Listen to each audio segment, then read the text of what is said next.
Waterford City, and right behind me is the brand new Waterford Crystal Factory.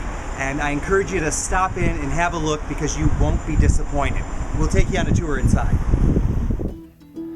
There are few cities as closely associated with a brand as Waterford. And there are few luxury brands as recognizable as Waterford Crystal. So when it was announced in 2009 that the Waterford Crystal Factory was closing its doors, the people of Waterford rallied around the new enterprise that took over the Waterford Crystal brand, and together they achieved what some have called the miracle of Waterford.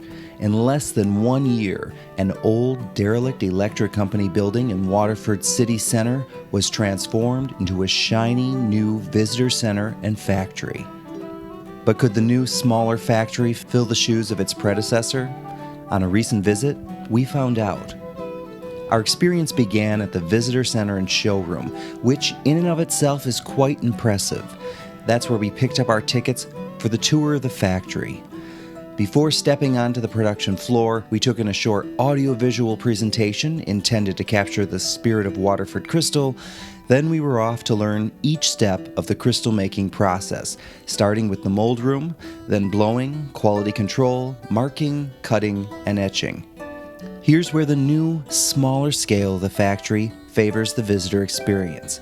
Everyone on the tour had a chance to get on top of the action, standing only feet away from the blowers, inches from the cutters, and those poor engravers had us breathing right down their neck. We were that close.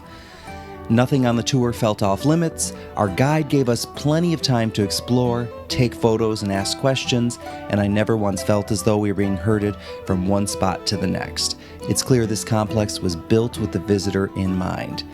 Those arriving in Waterford by car will find routes to the factory to be well signposted.